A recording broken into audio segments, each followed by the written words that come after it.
Hey, Carl Brown here with you. Welcome to the channel. Feel free to like, subscribe, and leave a comment if you like. I'm in here and I'm out of here. I'm always here.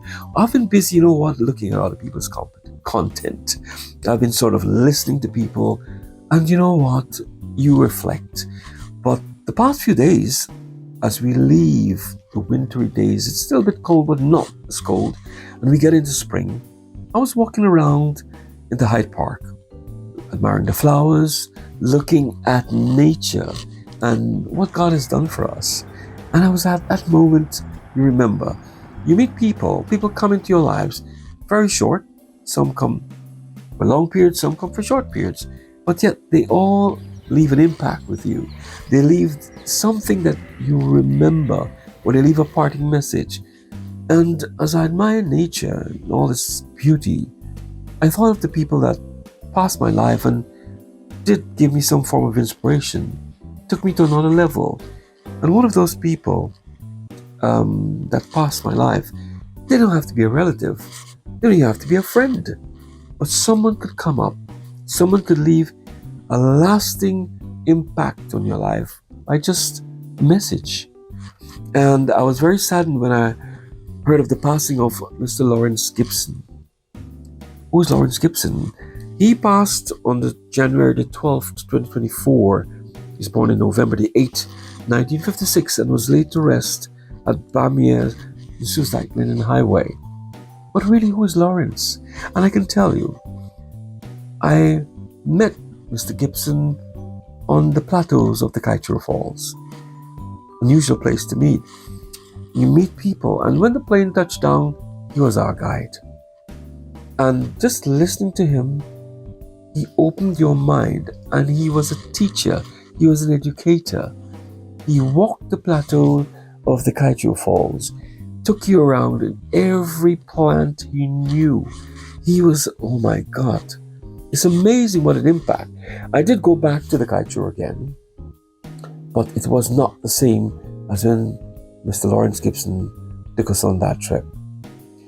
And he wasn't aware that I was filming until when I met him personally at the end when he came to the UK for a short visit. And then I was fortunate to meet him again. And for those of you who do not know Laurence, I'd like to leave a parting message for you from him. Actually, a bit of the work that he did at the Kaieteur. He was indeed an educator. And I hope you enjoy this little walk with Laurence as I did on the beautiful, famous, wonderful Kaieteur Falls of Guyana. Those of you who wants the washroom, if you don't, you can stay right here. And we'll start the tour to be able to cover it from the farthest viewing area where you're able to capture the entire drop of the fall in the background of your pictures, and then eventually we get right on top. Okay? So the lighter you are, the better. This is all about aerobics, right? Now, what made Kaieteur so spectacular, one of the wonders of the world, somebody said there were 7 wonders. I think that person needs to travel a little more. I know of 8. It's the fact that you don't have a river anywhere else that is as narrow as 450 feet when it's maximum filled, and it is at the moment, so you're fortunate again. Where you have that straight or perpendicular drop, 741 feet. That is what makes Kaieteur so spectacular. It's the highest single drop fall in the world. It's 5 times higher than Niagara and twice higher than Victoria. Pretty narrow. Victoria, Niagara, Iguazu should be around the widest. Now with 450 feet. Where's Victoria? Africa. Okay. Now with 450 feet, you're going to have approximately 35,000 gallons per second going over. I call it high potent mineral water. You know, I see people with their bottles, chlorine. You know, I call them plastic rivers. You know the joke in Guyana which says you want to come back, you drink black water and you eat lava? Second largest rodent? All right, well, you're in the park, so you can't eat the lava. But when we get to the falls, you can fill your bottles. All right? And I'm quite sure you're going to be sweating. That's my job, to make you sweat when we get to the fall. So you can wash your face. That's the natural oil of Olay. You lose a couple of years. Don't look in the mirror, you ask me, I'll tell you. Got it? Now, before we take off, are you aware that we're in the Amazon rainforest? Yep. Well, don't blame yourself if you don't. A lot of people think in order for them to be in the Amazon, they have to be in Brazil. Personally, that's the most nonsense I've ever heard. Human beings created borders. The flora and the fauna, they're the same. So this is one belt of rainforest extending along the entire South American continent. Reality, Brazil is the largest country, so what? It occupies most of it. And the Amazon River runs through Brazil. But if you check for the source of that Amazon River, it's not in Brazil, it's in Peru, in the Andes.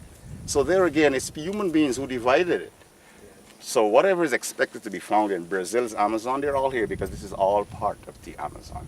Ocelots, jaguars, jaguarundi, puma, frontolans, you name it. All of these guys, they're right here. Most of them anyway, they're nocturnal, so they operate late in the afternoons and into the nights. They're probably at lunch now. So as we roam around, we stay together as a group at all times. Get that? Ready to rumble? On the 29th of April, Charles Barrington Brown, who was this English explorer, discovered Kaieteur Falls. I have a problem with that. It reminds me of Columbus. In 1870, we had no aviation, so it could only mean one thing. The indigenous people had to have brought Barrington Brown here in their canoes. He probably was the first European to be able to see it, and he was the one to have done the documentation, so automatically he gets the right as a discoverer. But the indigenous people were here long before that. All right? Now, what we're going to be walking on, and what most of the Pacaramas is made up of, is this type of rock, which is one of the oldest geological formations. Most people call it sandstone, but scientifically known conglomerate sedimentary rock, and we're talking 1.99 to 2.2 billion years. All right? Now this rock, this is the natural color. There are places where you're going to see it green or gray. That's because of moss or lichens on the rock. But this is the natural color. Now, like I said, it's not an exposed rock. It's mostly found in river beds. So that will tell me at some time a river passed here. Okay? Now, it is also an indicator for minerals because long before we started talking ecotourism, which is what, 16, 17 years, Kaieteur had always been a very operative venue. When that aircraft was circling, did you see a little village close to the river? That's where you find what we call poke knockers or diamond seekers. So you're going to be walking upon and among diamonds. Walking what? What is it? Upon and among diamonds. Don't slow down with your heads going downwards because it comes back to what I said in the beginning. If you find the diamond, you give it to me. You take the picture. Yeah, okay, all right? no the only thing you problem. take is the No picture. problem. All right? We have a deal? All right? And you don't have to be a gemologist to identify a diamond. It's quite human to do so because we are very inquisitive. If we see something that we're not accustomed to seeing, you just get this temptation to say, what is that? You know, the gemologist's job is to tell you its value and if there are problems with the diamond. These little red guys here, look at them carefully. They're set up like my hands with hairs on the edges. In the center is a nectar that would attract crawling insects like the ant. Now, in order for them to extract it, they insert their tentacles and pull. Now, as they suck on that nectar, these guys work mechanically. They close and grab them. And that's how they get their nutrients. They call them sundews. All right?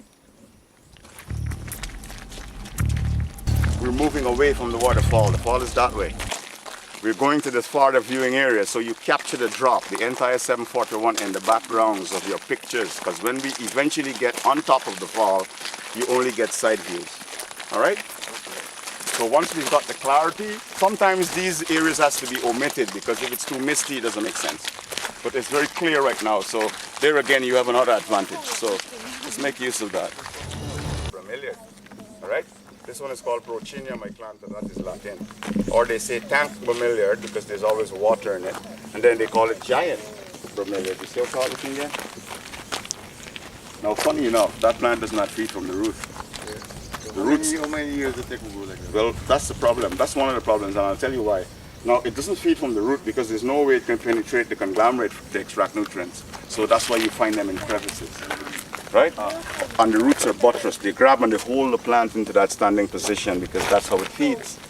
Now, if you're here any morning before the sun gets hot enough to burn it, when we look in the gorge just now, you will notice on the fringes, that water doesn't have the power. It's not going to hit 741. So as it drops, it vaporizes, and then the wind takes it out in a mist and it covers this entire plateau.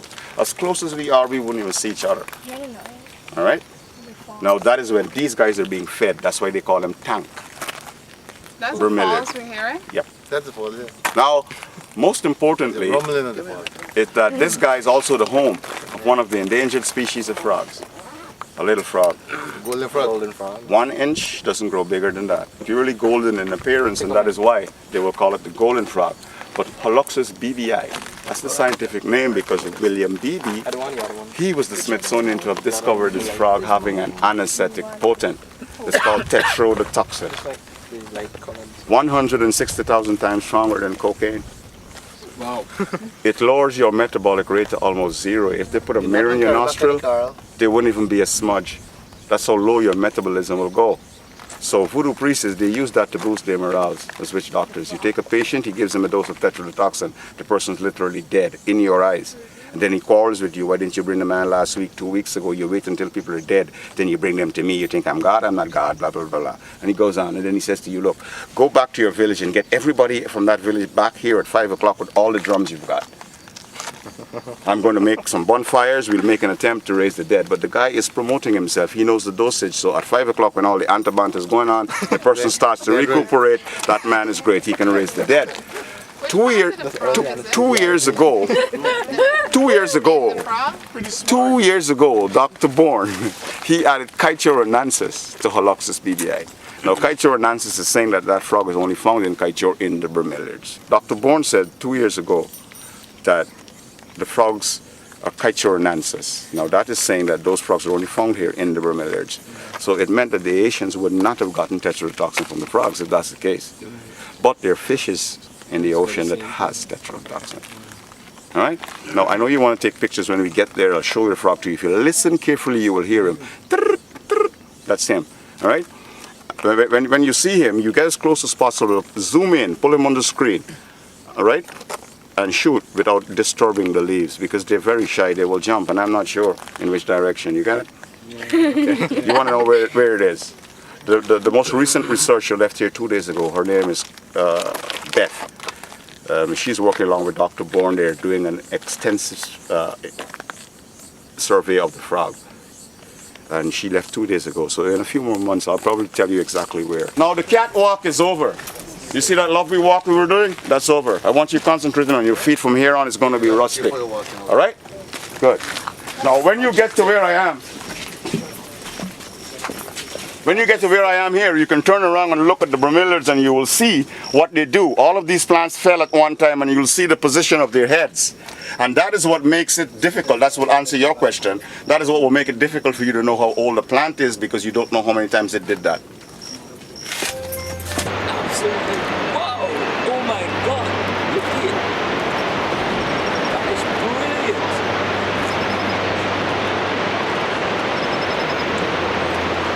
That's the last foot door, isn't it?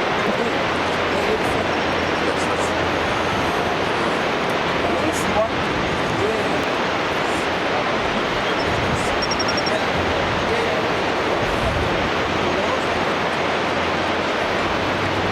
Mukru. You got Mukru and you have Nibi. Nibi is much more durable but harder to come by. This is a more commercial product. Mukru. This is in the bamboo family. They take off the skin. That's what they make all the baskets and furniture stuff with. They wouldn't have access to Ovaltine and Milo and Taco and all the fancy tea stuff. All right, so what the guys do, mostly people in the rainforest, they apply to herbal stuff for tea. Now the men, they will cut that guy up. You see that guy there? That rope running there? They will cut him up into pieces and you boil it and they get a color looking like the river. In that they put porridge stuff, spice and clove and milk, you know, essence. It makes a beautiful porridge. And the guys, they drink that and then they walk around like, where is she? It's called Capadola or local Viagra. I'm not sure if it does what they think, but I just love the taste of it. I think it's all a mind game. It will not be a painted building with a red zinc roof. But in the 70s, there was nothing like tourism. So it was basically built for the diplomats and the expatriates and government officials. But now with ecotourism, the construction of log cabins would definitely be higher on the agenda than having painted buildings with zinc roofs. The mukru. Yep. You see how the chairs are? All right, good. What's the mosquitoes like here, Laurence? None. No, That one didn't catch any. Hold on. Right. This is it. Whoa, Now, you see what's going on top there? that's what. That's insects. You This see, we call the mosquitoes. you could identify them when they're on top because you can see legs and wings and stuff like that. But when it's digested, it turns out like sand. This is what happens. Digested by the plant. Plant. Yeah. See? That's digestion. It's like Can we sand. get some of those to Garen? Yeah, they won't survive. They have to get that type of environment. These plants are semi-aquatics. So unless you provide... Right. All right? And here's where I'm going to say thank you for looking. I'll take my leave of you. It's been a pleasure being with you. And I'm going to be reflecting on quite a few people because you know what? People are people. They're good people, they're bad people. But in our lives, every day, we must be able to reach out and appreciate, no matter if someone is bad or good, but we are all human beings and we need and owe it to each other to give that respect. And until we meet again, do be good. Feel free to like, subscribe. I'll be happy to hear from you again. Leave a comment. And Laurence, I'm sure he's standing on the plateau of the Kaieteur Falls with Macanaima. A job well done. Catch you later and peace out.